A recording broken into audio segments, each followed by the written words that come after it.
How's it going, everybody? It's your boy Austin Shope here. And today we're going to be doing the top 10 fights of 2023. I was thinking, since it's a new year, 2024, why not we just look back and see what our favorite fights were of 2023. Yeah, for sure. For sure. And before we get into this, we want to explain that we didn't see every single fight that happened this year. We might be missing a couple fights in these selections that we made. This is just what we kind of broke it down to based on the fights that we saw. And yeah, that's about it. You want to get into it? Yeah. So at number 10, I had Giga Chikadze versus Alex Caceres. And I had Kamaru Usman versus Khamzat Chimaev. Why'd you have that fight? Well, because they're if you go look at the fight, there's the whole time they're just striking, and a lot of them are taking just a lot of hits, and whenever stand and bang the whole time. Stand and bang the whole time, and it starts to become like a bloodbath too. So, but the one thing I really like about these fights is that whenever I went into these fights, choosing whatever fights I thought were the top 10, I was looking more into striking. You know what I'm saying? It's just a striking, and then the grappling is good too, but I don't really consider it a really good fight unless they have a lot of striking. I got a couple of grappling matches on mine though. I do too, but it's just because it's just. I feel you. A good stand and bang fight is for sure something that a fight can be good with just grappling. It just has to be really good grappling, really high level. Yeah, for sure. So, for sure. But that was my top. That was my 10. Yeah, I picked Usman and Khamzat Chimaev. Mostly the reason that I picked this fight is because when you go back to 294 and you remember how that card just broke down completely towards the end with Paulo Costa being out and then Charles Oliveira being out, and then all of a sudden 10 days in, Kamaru Usman's coming up. All of a sudden, we don't know how good he's going to be because he didn't have a training camp. You know what I'm saying? Same thing with Vogel. He didn't have a training camp. But the reason why I like this fight was because he actually did start to have a good fighting chance towards that end of the fight. I really did think that Usman possibly could have pulled that out in either round 2 or 3 whenever he was just standing with Khamzat. Especially towards the last 10 seconds of that fight when he was just standing up with him and they were swinging. Yeah. I thought that was definitely one of the better fights of the card. Yeah, no, sure. I agree with you. So what you got for number 9? For number 9, I have Kelvin Gastelum versus Chris Curtis. Dude. So I watched it. It was which card was it on? It was on 87, right? Or am I Kelvin versus Chris Curtis? Was that 287? Yeah, I think so. Yeah, so it was on the prelim card, right? Mm-hmm. And but no, dude, it was actually a really good fight because the whole time, dude, that they were just swinging, dude, and Chris Curtis hits really freaking hard, and so he it was, I don't know, dude. It was just a lot of they got each other. It was good for sure. It was one of the best prelim fights of the year for sure. Yeah. At number 9 though, I got Sadiq Yusuf versus Edson Barbosa. One of the more under the radar fights for me. Not as much as I didn't think it was going to be a good fight, but I didn't think it was going to be as good as it was. But it was a great fight. Sadiq Yusuf almost put Edson Barbosa away in the first round completely. And Edson Barbosa probably did have the comeback of the year, in my opinion. I think UFC also gave Edson Barbosa comeback of the year for that fight. But yeah, that was an incredible fight. It's incredible to see how Edson Barbosa is still doing great at his age too. Crazy. Yeah, no, that's I had that fight on here, but that's not where I had it. But yeah, no, I would agree with you. Edson Barbosa, he's been around for a long time, and he was at lightweight for the longest time. Mm-hmm. He was at featherweight at first, I think, and then he went to lightweight, and then now he's back to featherweight. I'm pretty sure. Pretty sure that's how it went. But yeah. For number 8, I had Khalil Roundtree versus Anthony Smith, and so I had this fight in here, I know it came out to a finish, but the finish was just so fucking crazy that it was I don't know. To me, it just stood out. Yeah, for sure. Because Khalil Roundtree, he put him out. Yeah, no, he hits real hard, dude. So it almost makes you wonder where Anthony Smith's career goes from there. Honestly, if he's retired and if he's going to pick up another fight here and there, I don't know. Yeah, but that was my number 8. I had I thought that was good. Yeah, for sure. At number 8, this is where it comes back to the grappling. I got Aljamain Sterling versus Henry Cejudo. Now, I know this wasn't necessarily like anybody's favorite fight of the year, but we're wrestlers, and me personally, this was the best display of wrestling this year, in my opinion, or last year. It was for sure the best display of wrestling that we got to see, in my opinion. It was 5 rounds of high-level wrestling. Might not be everyone's cup of tea, but it was a very entertaining fight for me to watch, at least. I thought that it was a very close fight. Aljo ended up coming with the win in the end. A lot of people probably weren't happy. Believe it or not, Aljamain Sterling is my favorite fighter, so I was happy he was able to come out with a dub in that one. But yeah, that's what I got at number 8. Yeah.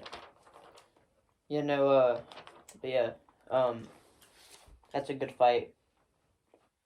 So, for number 7, I have the Sadiq Yusuf and Edson Barbosa. The reason why is because, I don't know, dude, they were actually pretty evenly with the striking, right? They were doing pretty good. It was pretty even. I think Edson was picking up at the end. Yeah. But I don't know, that I just thought that was an entertaining fight.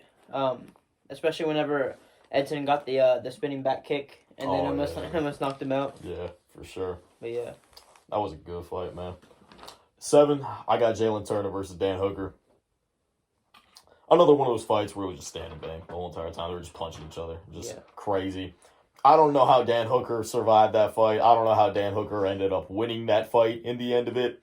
But, man, it was crazy. He was bloody at the end and everything. They both had to go to the hospital. It was insane, man.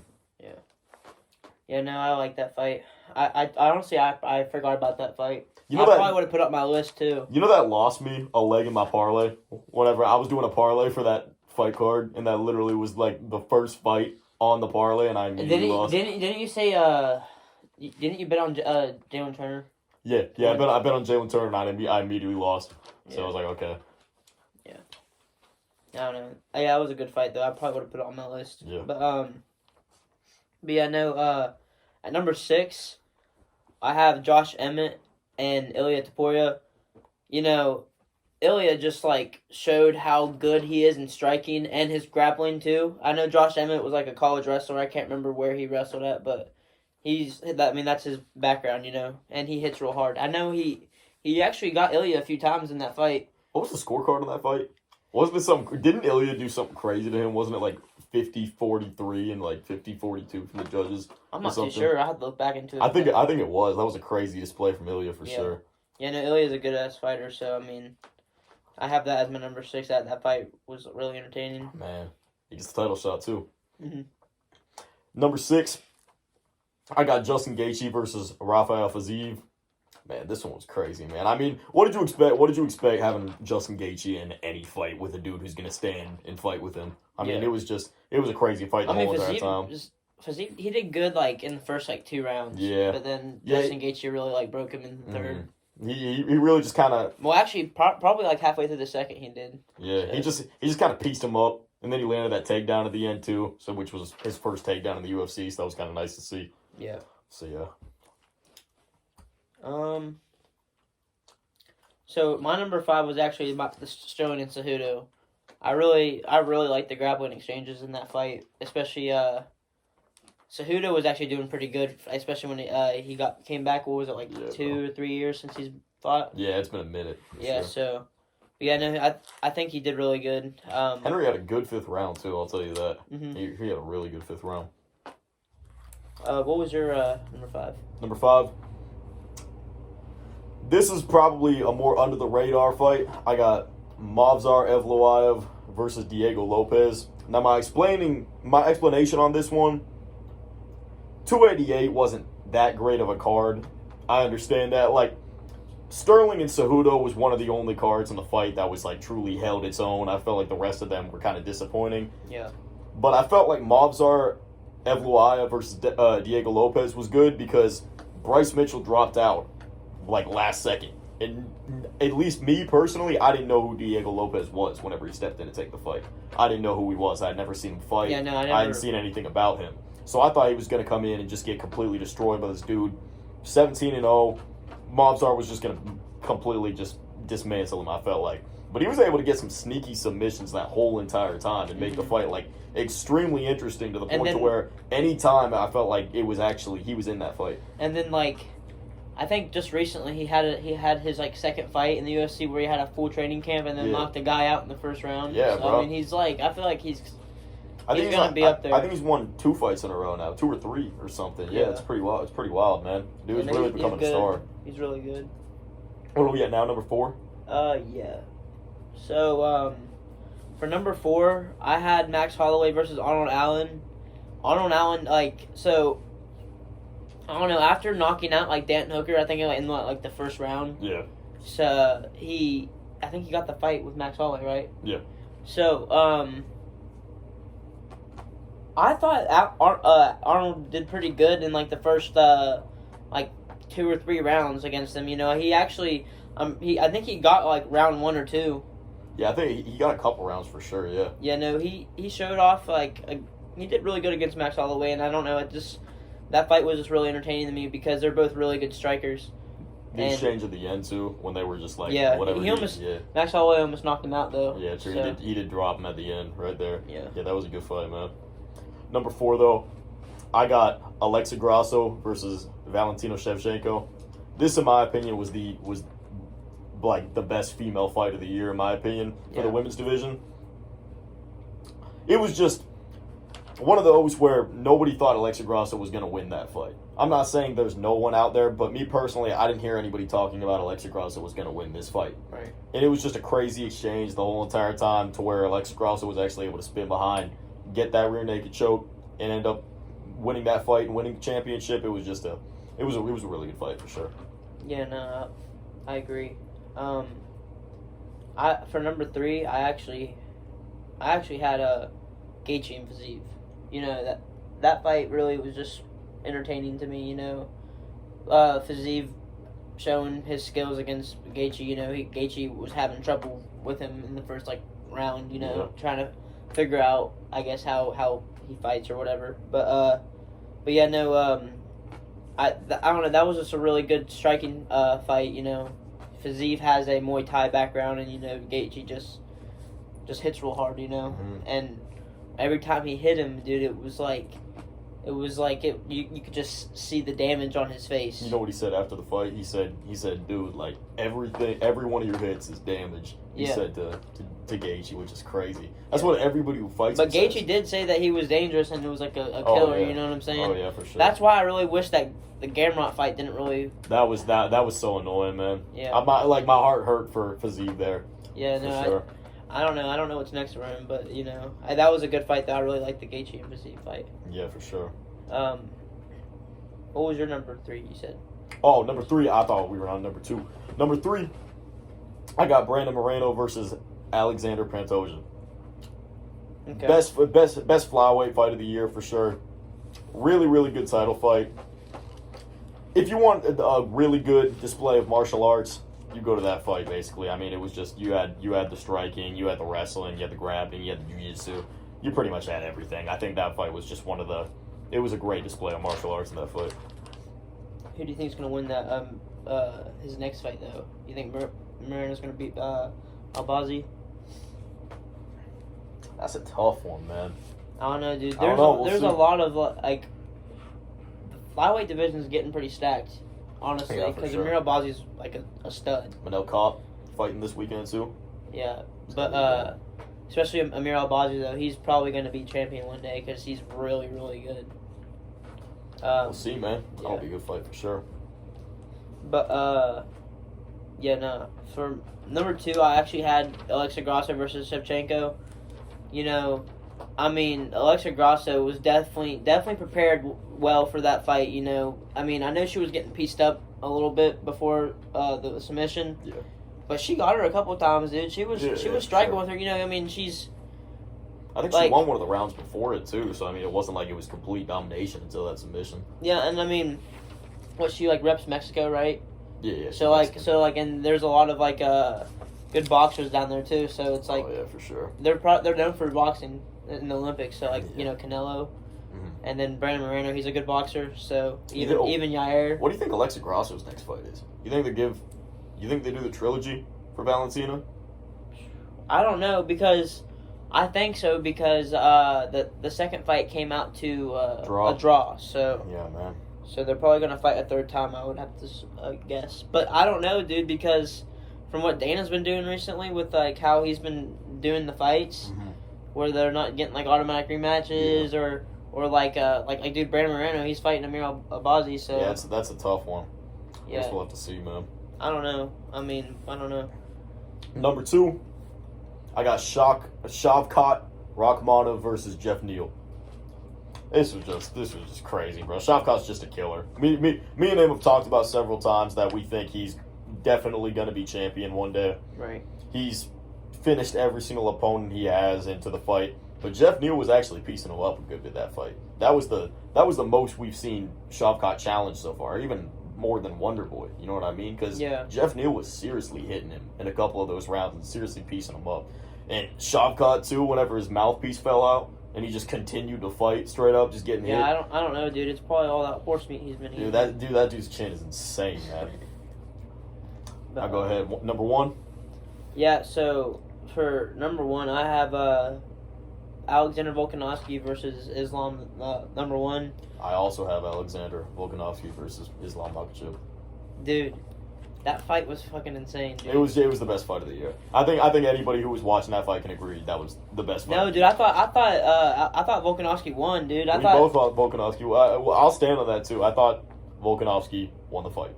Yeah, and I mean, I thought not only did he win, I thought he dominated really towards the end. He was. Well, he really showed out. I wouldn't say dominate, but at the end, he was on top. He was on top, ground and pounding. Yeah, no, he fit. And dude, if you just see Islam after the fight and then look at Volkanovski, the damage is insane. That's the thing too, because I wish that they could do UFC more. Say that they score it off of damage, that's one of the biggest criterias for who wins a fight too. I don't know. So it's almost because Volk wasn't really touched. If you go back and you look at each of their faces at the end of the fight, Volk wasn't necessarily really pieced up. It was Islam's face was bad. It was beat down. And now he did Islam. In respect to Islam, he did come back and then knock out Volk in the first round. Yeah. So it's not like I can sit here and say that Volk would just beat him again. I know. I just really wish that he didn't take that rematch on a short notice, man. Yeah, that's true, man. Because now that they're not going to fight again. It's obviously over with. But. Yeah, especially since he got knocked out too, man. It's you can't come back from that. But I don't know, dude. His upcoming fight against Toria, I know that one's gonna be good. Who you got on that one? I mean, I got Volkanovski, but Toria, dude. I mean, he's good. He's skilled, and plus he's also a really good wrestler. So I got Volk as well. Hope we don't need our words on that one, man. Yeah, but for an honorable mention, it's probably gonna be Kamaru Usman and Chimaev. I thought that one was pretty good. Oh, yeah. I mean, like you said, Kamaru Usman, basically came off the couch and fought him. He's a former champion. One of the greatest of all time. He put on a good fight for coming off the couch too. He put on a great. Yeah, no, I think he knew what he was doing. He has one of the best coaches in the UFC, Trevor Whitman. Oh yeah, he's really good. So, I mean, I think that they knew what they were doing. Yeah, so. For sure, man. But do you have an honorable mention or anything? I think I don't know, Arnold Allen, Max Holloway. That's one I definitely thought about including because that was a good fight. I could have included that one on mine as well. That was just. It was Arnold Allen definitely did challenge Max a little bit, and while Max did definitely beat him, but he significantly beat him. It wasn't a close fight necessarily. Arnold put on a good display, I thought, and I thought it was enough to where it makes me interested in his next fight coming up against Movsar Evloev. That's going to be a good one too. Yeah. Got anything else you want to wrap it up with? Well, if you guys enjoyed this video, just give me a thumbs up. If you want to comment your guys' favorite fights of the year, you guys can do that. Give me some more ideas on what videos that we should do next. If you want me to come up with something new ideas, let me know. If you want me to keep doing the UFC, let me know. But yeah, that's all.